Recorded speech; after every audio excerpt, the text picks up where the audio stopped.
you watched my last video, then you know that both restrictive clean eating and also overdoing pro-metabolic foods can both wreck your hormones. So what should we be eating for hormone balance? I'm Eden, a certified health coach, and after almost 13 years of swinging between extreme diets and struggling with heavy and painful periods, terrible PMS, and PCOS symptoms, I finally stopped obsessing over a specific diet and started focusing on the actual nutrients my body needs for healthy hormones. Today, I'm breaking down the macro and micronutrients your body needs for healthy hormones and where to get them from real food. I'm also sharing why these nutrients matter for your entire body, not just your hormones, the simple plate checklist I use at every meal, and the best strategy I've personally found with nutrition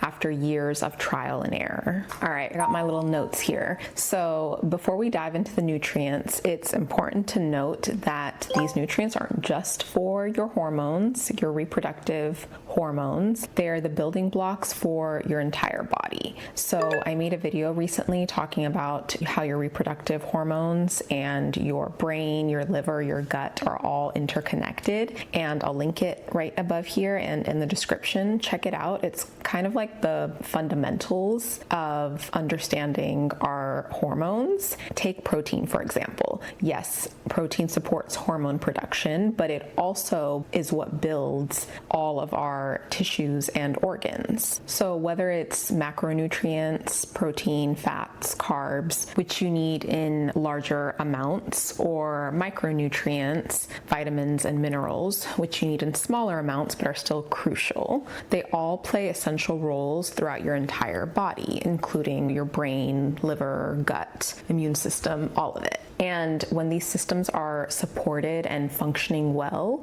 they in turn support your reproductive hormones as well. It's difficult to address every function they have, obviously, and our focus here is healthy female reproductive hormones, but it's just something to keep in mind. These nutrients matter for so many other things. The point is that we have to stop seeing different organs as separate and start seeing the body holistically, because all these systems work together. So why are these nutrients so important? When we zoom out and look at the bigger picture, what optimal nutrition as a whole does for us is it supports healthy metabolism, including converting food into energy. It helps us build and repair tissue, fuels hormone synthesis, combats inflammation, and enables healthy body composition, all of which are related to just a healthy reproductive system and good health overall. Just a quick note, obviously I can't cover every single vitamin and mineral we need in this video. I'm focusing on the main players for women's hormone health, the ones we tend to be deficient in. The good news is that the nutrient-dense foods that I list are packed with many other vitamins and minerals and antioxidants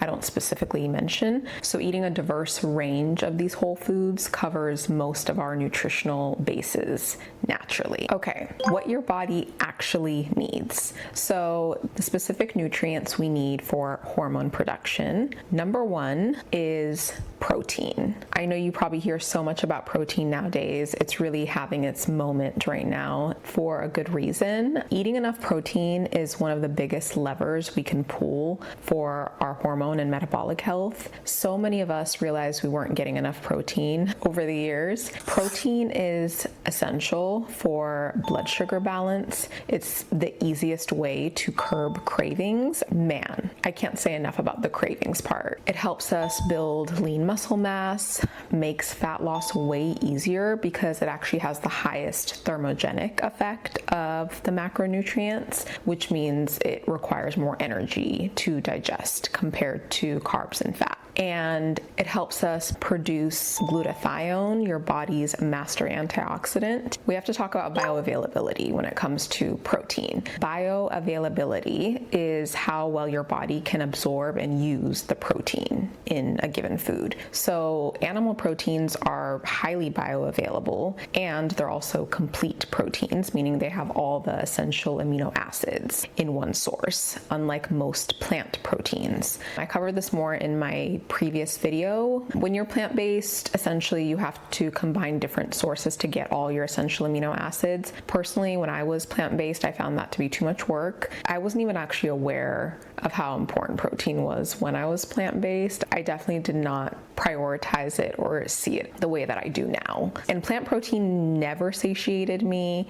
or stabilized my blood sugar the way animal protein does. So yeah, the difference for me is night and day. Some people do fine on plant-based protein. I don't, at least not for the majority of my meals, but you know what your body thrives on, so you do you, boo. I aim for at least 30 grams of protein per meal. It's usually way more. Yeah, eating high bioavailable protein has been a game changer for my blood sugar, mood, focus, anxiety, and just my nervous system overall. I cannot say enough. So some examples are organic pasture-raised eggs, beef, chicken, non-fat, Greek yogurt, and wild-caught fish. I just wanted to make a quick note. It's going to be too much to say organic, pasture-raised, and wild-caught in front of every animal product every time I list it. So just assume going forward, I always mean organic, pasture-raised, or wild-caught when it comes to animal products.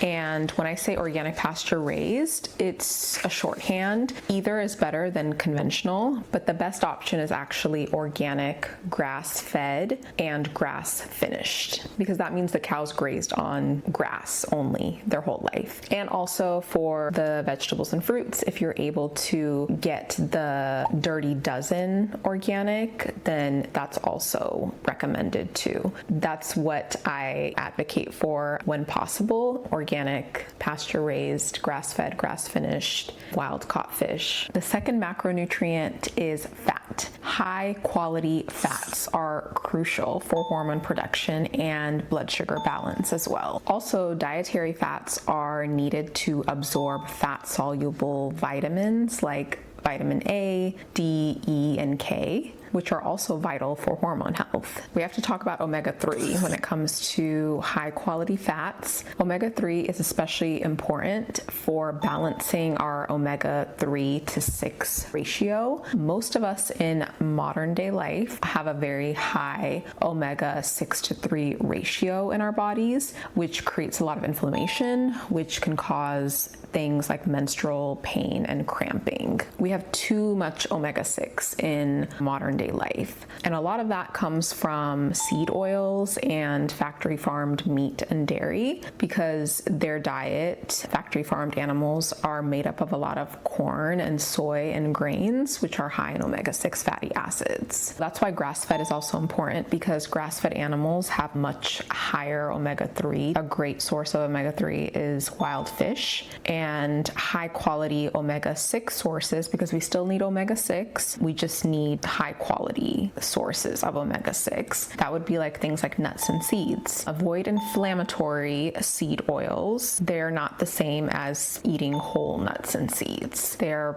very processed, and that's what makes them oxidized and inflammatory. Examples of high quality fats would be wild-caught salmon, sardines, mackerel, olive oil, avocado, walnuts, chia seeds, flax seeds. Fat is the highest calories of all the macros, so if you're on a fat loss journey like me, just be mindful that dietary fat, even healthy sources of dietary fat, can be very high in calories. Just being aware and mindful of how much you're putting on your meals. I remember being so surprised when I learned a little handful of nuts had so many calories. So I know tracking is not for everybody. If you struggle struggle with like an eating disorder, tracking is not going to be helpful in certain cases like that. I know for me personally, tracking and like seeing the numbers and just being aware and then being able to cut down a bit on how much fat I was having, since I was having too much dietary fat while still having enough to nourish me and my hormones, made such a big difference in my fat loss goals. All right, the third macronutrient is carbohydrates. Carbohydrates are generally regarded as your body's preferred and main source of energy. The energy from the carbs we eat support healthy sex hormone production and thyroid function. I know low carb diets and stuff can make it sound like carbs are something we should be terrified of, but we just have to stick to complex carbs as much as possible, because complex carbs, unlike simple or refined carbs, have fiber, which helps slow down the release of the sugar from the carb. This is, of course, general information that I'm sharing. With all of this, obviously there's going to be individual nuances and needs that come into play. Some people may not be able to have certain carbs or have to reduce carbs compared to another person. Carbs also increase serotonin, which regulates many body functions, including mood and sleep. Serotonin is that nice feel-good hormone. That's why we feel nice and fuzzy and cozy when we have carbs. Carbs are especially important in the second half of our cycle when we need more mood and sleep support. So it really helps us to have more carbs in the luteal phase, but we also need more carbs and protein in the second half of our cycle to help build the endometrial lining, which is what we shed during our period. So back to that earlier point about how protein isn't just for hormones, but also tissue building. So some examples of healthy complex carbs are potatoes, beans, lentils, quinoa, oats, fruits. When it comes to fruits, I just want to say berries have the least amount of sugar in them. If you're trying to be mindful of your sugar intake, maybe dealing with things like insulin resistance or on a fat loss journey, berries are great. Okay, protein, fats, and carbs. Those are the three macronutrients. Fiber is its own kind of category, but it also falls under complex carbs. Fiber is crucial for our gut microbiome and detoxification, aka pooping. Some simple ways to think about getting fiber is just eating a wide variety of vegetables, fruits, and whole grains to get both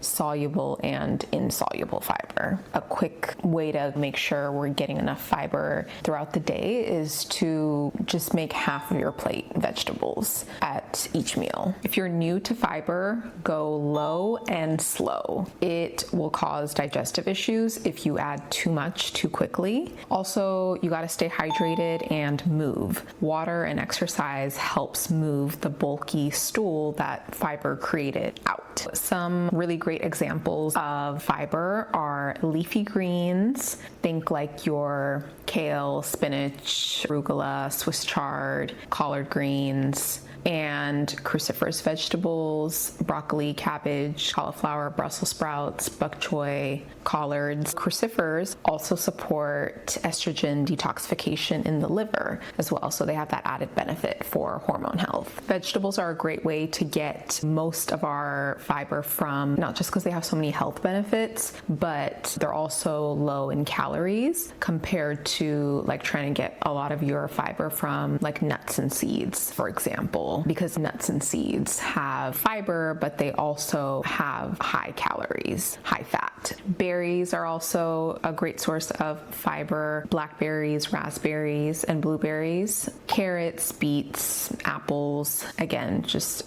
vegetables, fruits, and whole grains. Prebiotics like inulin and fructooligosaccharides, for example, they specifically feed beneficial gut bacteria. So artichokes, garlic, leeks, onion, asparagus, Jerusalem artichokes, jicama. Okay, on to antioxidants. Antioxidants are so exciting. Antioxidants protect the body from oxidative damage and inflammation. This is important for our entire body, but when we're talking about female hormone health, this is especially important in metabolically active organs that have a major role in hormone health, like our brain, our liver, and our ovaries. A good rule of thumb when it comes to antioxidants is just to eat the rainbow. Veggies and fruits, like I mentioned in the fiber section, because although there are plants that have antioxidants that aren't really bright in color, brightly colored plants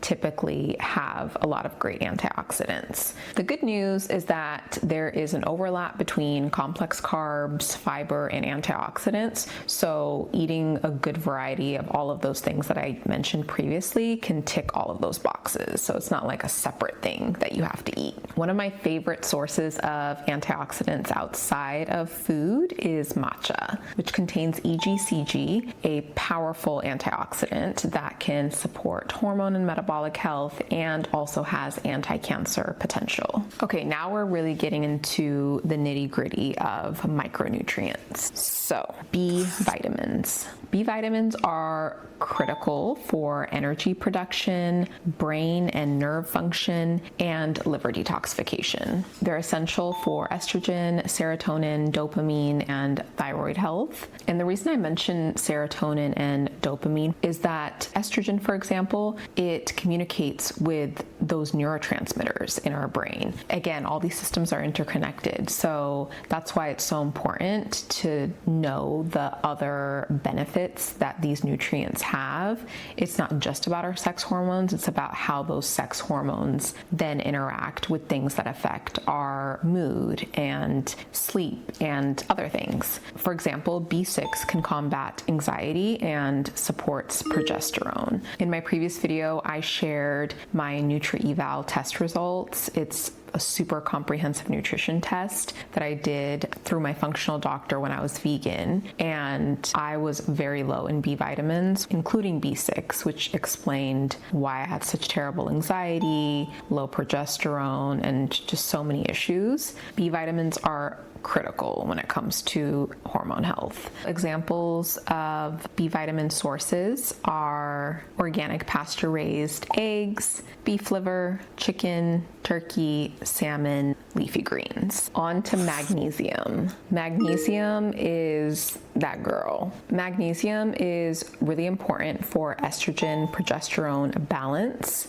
anxiety, sleep, thyroid, muscle relaxation, liver detoxification. Magnesium also helps activate vitamin D, and some examples of magnesium sources are cacao, dark chocolate, pumpkin seeds, almonds, spinach, black beans, avocado, unrefined sea salts. Another major one, vitamin D3. Vitamin D3 supports hormone balance, including estrogen, progesterone, and thyroid hormone production. It also supports our immune system and can prevent depression and anxiety. Some examples of vitamin D3 sources are wild-caught salmon, sardines. Sardines are just a superfood in general. Oh my goodness, they have like selenium, calcium, magnesium, iron, omega-3. Don't sleep on sardines. Mackerel, wild cod liver, which is high in omega-3s and vitamin A, organic pasture-raised egg yolks, which are also loaded with several other important nutrients. It is one of those fat-soluble vitamins, so you need to have it with fats in order for it to absorb. That's why I love food sources over synthetic supplements, because you get so many other nutrients and cofactors that we need to metabolize nutrients instead of just like a standalone nutrient. Okay, vitamin C. So vitamin C is an antioxidant that improves egg quality and ovulation. All of that work that is happening in our ovaries is so metabolically demanding that it naturally creates oxidation. And so vitamin C is so important in being an antioxidant in that environment and protect protecting our ovaries. Vitamin C is also just important for hormone balance in general, supports our immune system and our adrenals and stress. Your adrenals are where cortisol is released from. Examples of vitamin C sources are bell peppers, strawberries, kiwi, oranges, broccoli, Brussels sprouts, cherries, and guava. Okay, I want to talk about minerals for thyroid health for a second. The minerals we need for thyroid health are iodine, zinc, selenium, and also B vitamins and vitamin D are important too. I already mentioned sources of B vitamins and vitamin D, but I wanted to mention other sources of these minerals, iodine, zinc, and selenium. Like I mentioned previously with the sardines being so rich in other minerals, seafood in general is a great source of minerals. Wild fish and sea vegetables as well. They're supercharged with minerals. Sea vegetables like seaweed, dulse for iodine and other minerals are great. Oysters are the highest zinc containing food. I love oysters. I don't have them often, but love like a really good oyster. I actually love seafood so much. I feel like it's my body telling me like minerals, you know. Brazil nuts are also great for selenium. Just 1 to 2 Brazil nuts a day though. Brazil nuts are very high in selenium, so you know, if you overdo it, you could get selenium toxicity. Spirulina, I love spirulina so much. Spirulina has a wide variety of minerals and vitamins. It's great. And also things like chlorophyll and phycocyanin, I think is the other one. The sea is rich with minerals and heavy metals. So obviously we want to be mindful when it comes to fish, like low mercury varieties, and choosing brands that make seaweed or sea vegetables that preferably test for heavy metals. Just being mindful about the heavy metals in the sea because the earth is full of heavy metals. And the last category is probiotics. So I talked about this in much more depth 2 videos ago. I broke down the 4 systems controlling our hormones. I talk about how our gut bacteria breaks down estrogen, and it also affects elimination and reabsorption of estrogen as well. That is really, really important to know, especially when it comes to estrogen dominance. Watch that video if you haven't. But some examples of probiotic foods are sauerkraut, kimchi, plain Greek yogurt, and kefir. I mentioned earlier I use like a simple plate checklist at every meal. It's literally just more of a habit that I do now where I just look at my plate, I just say protein, fat, carbs, fiber,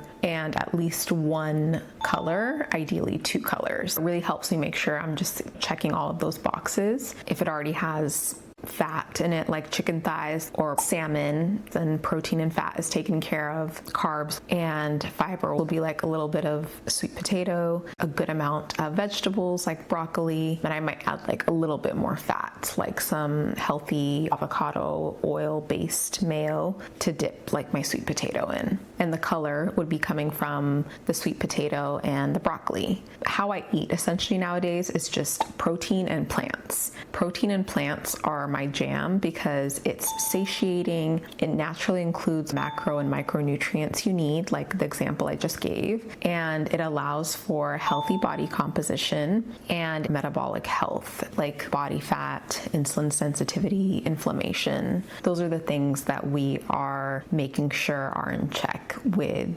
healthy, optimal nutrition. I wanted to make a quick, important note on timing with coffee and other foods that contain tannins. Tannins are an antioxidant that's found in tea, chocolate, wine, berries, etc. They're often highest in deep, rich, dark colored foods and drinks. The thing with tannins is that they can inhibit mineral absorption, particularly iron, and so many of us are already low in iron. They can also also decrease protein digestibility too. It can be helpful to have caffeine and high tannin foods and drinks 1 to 2 hours apart from meals and supplements for optimal nutrient absorption. So I try to have my matcha like an hour apart from my food at the very least. I don't always do it, but it's just something I try to do, especially because I have a history of being low in iron. I mentioned several different nutrients and food examples today,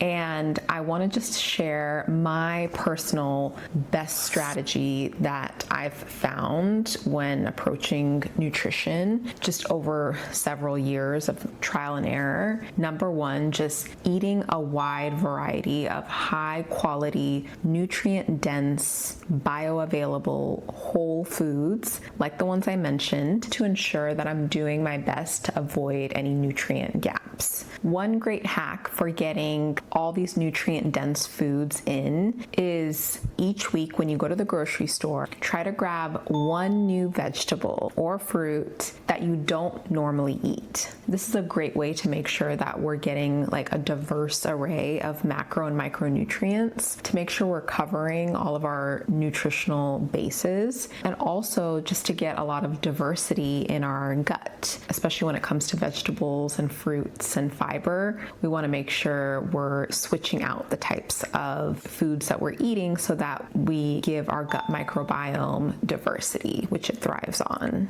You can check the seasonal food guide app to see what's in season, or you can just go to your local farmer's market if you're able to. I've also learned just minimizing hyper palatable or processed foods is an easy way to stick to whole foods and make sure we're getting all of these important nutrients for healthy hormones. And lastly, nutrition is very personalized. So like I said, this is very general information. So I've also learned that we just have to adjust based on our specific needs, like nutrients you tend to be low or deficient in, get regular labs done. That is really important to make sure that what you're doing with your nutrition is helping you fill those gaps, if it's working or not. Yeah, we have to personalize our nutrition based on allergies and intolerances, and also caloric needs and macro distribution needs as well. What I've learned is that these things can change over time, so it's important to just have grace for ourselves and continue to listen to our body.